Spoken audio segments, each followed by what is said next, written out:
Gente, então, olha aí, nossa apostila de novembro, a gente já conseguiu avançar, já fizemos em sala de aula essa discussão sobre ensino médio, já deixei essas respostas lá no grupo, vou colocar as respostas desse quadro do nosso debate também amanhã, quinta-feira, vou divulgar lá.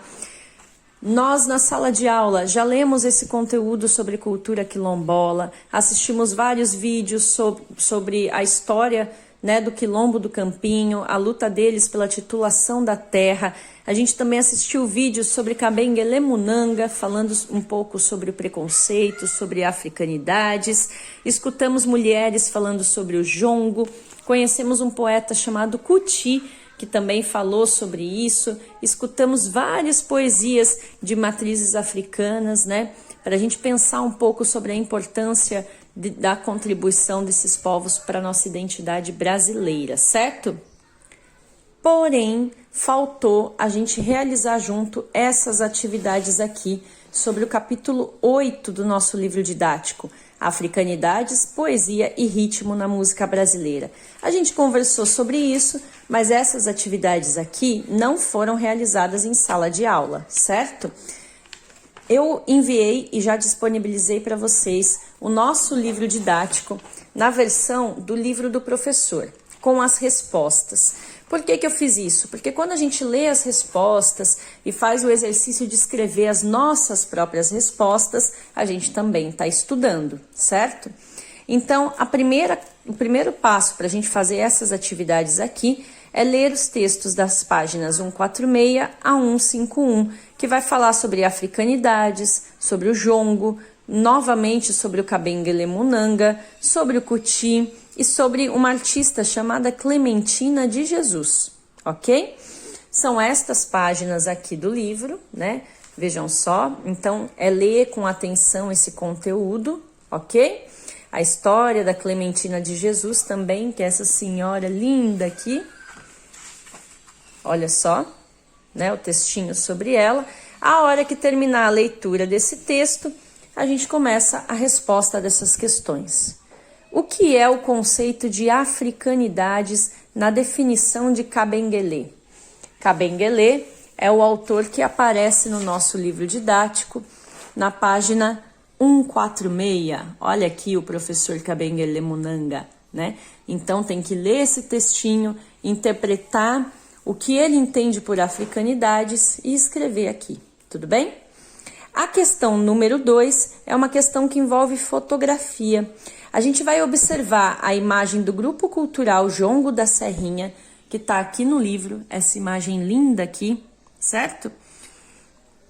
E ao mesmo tempo, a gente vai observar também as imagens do Quilombo do Campinho da Independência, que estão aqui na nossa apostila. A gente tem duas imagens dos momentos de jongo lá no Quilombo do Campinho da Independência, certo? Vocês vão observar, analisar a posição das pessoas, o movimento que essas imagens possuem, a perspectiva, certo? E aí tá escrito aqui, ó. Tente imaginar onde cada fotógrafo posicionou a câmera para tirar sua fotografia. Explique o que ganha destaque em cada foto graças ao enquadramento e à captação da luz e preencha o quadro a seguir. Então vamos lá. Foto 1, livro didático. Nessa foto aqui, qual é o tipo de enquadramento? É um enquadramento, é um close? Tá dando um zoom só em um detalhe? Não, né? Aqui nesse caso, a gente pode dizer que a gente tem um enquadramento por plano, né? É um enquadramento em um plano amplo, onde aparecem outras pessoas dançando também, não é mesmo? Qual é o tipo de luz desse lugar? É uma luz natural? É uma luz artificial? Que elemento que chama a nossa atenção nessa imagem? As pessoas no fundo são o que mais chama a atenção? O que chama a nossa atenção? E que mensagem essa imagem transmite, na sua opinião? Ela transmite uma mensagem de luta, de resistência, de tristeza, de alegria, né? Então a gente vai analisar essa imagem e preencher essas informações aqui no quadro. Em seguida, a gente vai olhar para a foto número 2, que é essa foto aqui. Observem que nessa foto a gente também tem um plano, né, amplo. Tem aqui um cenário no fundo, tem as pessoas dançando também. E aí a gente vai fazer a mesma análise. Qual é o tipo de luz aqui? Será que aqui tem luz artificial ou natural? Qual parte que chama mais a nossa atenção? Qual elemento que chama a atenção? O que chama a atenção é o atabaque? Ou são as mulheres dançando? Ou são as crianças aqui ao fundo? Que mensagem essa imagem transmite? É uma mensagem de luta, de conflito, de violência, de cumplicidade, de alegria, de comunidade, né? E aí vocês vão preencher aqui essas informações também. E por fim, vocês vão fazer a mesma coisa com a foto 3, né? Observem que nessa foto 3, a gente já tem um enquadramento que a gente chama um pouco de close, né? Esse enquadramento, ele tá dando foco em alguns elementos. Qual o elemento que tá ganhando destaque aqui? Que a gente olha e a gente fala, nossa, olha como chama atenção. E que mensagem essa imagem transmite? Observem a idade das pessoas que estão participando desse momento, né? Que mensagem existe por trás dessa imagem? E aí vocês também vão colocar aqui. Só para relembrar, enquadramento é quando a gente decide o que vai fazer parte da cena e determina por plano, altura e ângulo o modo como o espectador vai perceber o que está sendo mostrado. Então, quem tirou essas fotos não tirou as fotos à toa, estava pensando na mensagem que ia transmitir, né? Que mensagem é essa? Esse que é o nosso desafio responder. As próximas perguntas da apostila estão todas aqui, ó, na página 148, né? Eu coloquei algumas delas aqui. Você conhece a prática cultural representada nessas fotografias? O que você sabe sobre ela? Aqui, a gente está falando de uma prática cultural que a gente já estudou, né? O jongo. Aí vocês podem pesquisar na internet sobre ele e responder aqui também. Depois, a gente vai falar sobre frequência, sobre ritmo, a partir desse texto aqui, ó, Frequência, um poema do Kuti, tudo bem? Leia o poema e responda. A palavra frequência indica a regularidade de uma ação, como, por exemplo, neste uso. Com que frequência você lê poemas? Certo? No poema Frequência, a frequência pode ser compreendida como uma metáfora das relações que temos com determinados sons. Que sons são esses e a que remetem? Vamos lembrar na poesia, né? Aqui nessa poesia do Kuti, que sons são esses? Vamos prestar atenção no poema. O som que nos irmana, o som que nos aquece, o som que nos reveste de coragem para vencer. Tambor, tão bom teu som, tantã, batuque, antando o teu doce poema. É toque, é canto e dança, é luta, é lança, é gol, é vinda de Cambinda do Golfo de Benim, é chuva de esperança, o sono no capim, a noite palpitando, 1000 sóis dentro de mim. Vocês precisam ler esse poema várias vezes, prestando atenção no som que tem dentro de cada palavra. Por exemplo, nesses versos aqui, tambor tão bom teu som, tantã, batuque, antã, o teu doce poema. Vocês percebem que o som da letra T de tambor e o B, né, tambor, ele existe nesses dois versos. Escuta só. Tambor tão bom teu som, tantã, batuque, antã, o teu doce poema. Olha que coisa louca. Isso é ritmo. Isso tem a ver com o título do poema, Frequência. Então, nessa questão 4, vocês vão pensar sobre isso e escrever. Que sons são esses? Eles nos fazem lembrar de quê? Tem a ver com africanidades? Como? Tudo bem? Aí a gente vai para as próximas questões de interpretação. Quando a gente pensa em africanidades, pense nas práticas de linguagem que fazem parte da sua vida. né? Nas músicas que a gente escuta, no que a gente come, no que a gente lê, na maneira como a gente fala. Em quais dessas linguagens você enxerga africanidades? Próxima questão. Considere os gêneros musicais que você costuma ouvir. Em quais gêneros musicais há marcas da cultura africana? Por quê? Quais são os ritmos que a gente escuta que podem lembrar a cultura africana ou as várias, né, culturas de África? Na sua opinião, é importante ampliarmos a percepção das africanidades na nossa cultura? Por quê? Né? Você acha importante que a gente enxergue africanidades não só na música, mas em elementos outros ao nosso redor?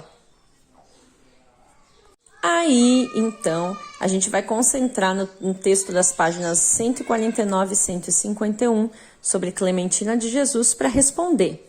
Você acha importante conhecer o trabalho musical de artistas como Clementina? Você só vai conseguir responder isso daqui depois de ler esse texto aqui sobre a Clementina de Jesus, tá bom? Não adianta tentar responder sozinho, assim, sem ler o texto, que vai dar ruim.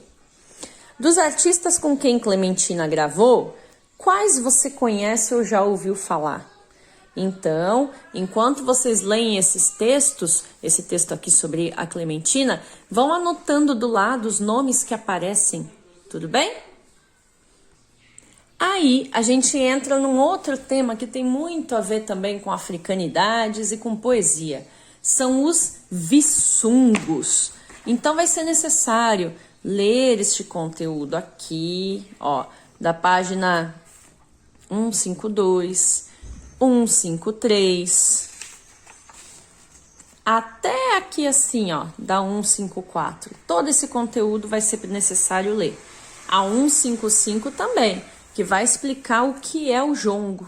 Olha que legal, né? Então vale a pena dar uma lida. Fiquem de olho nessas caixinhas, que elas têm dicas também que podem ajudar a responder melhor tudo isso.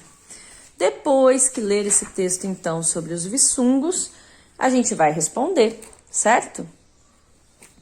Você sabe o que eram quilombos no contexto do período colonial? Como surgiram os quilombos, né? A gente já conversou sobre isso. Em que verso, aqui na página 153, em que verso há referência a um quilombo? Né? Em qual verso aparece alguma coisinha sobre o quilombo? O que podemos inferir? Inferir significa pensar, né? O que podemos pensar, refletir em relação ao espaço em que as personagens se encontram? E por que o quilombo pode ser considerado seu contraponto? Aí é necessário ler esse poeminha aqui, ó. Muriquinho pequenino, parente de que samba na cacunda. Purugunta onde vai, ô parente, pro quilombo do Dumbá. Muriquinho pequenino, parente de que samba na cacunda. Purugunta onde vai, ô parente, pro quilombo do Dumbá. E chora, gongo, e Débora, chora, gongo, chora. E chora, gongo, e cambada, chora, gongo, chora. Muriquinho pequenino, parente de que samba na cacunda. Purugunta onde vai, ô parente, pro quilombo do Dumbá. Ô parente, pro quilombo do Dumbá.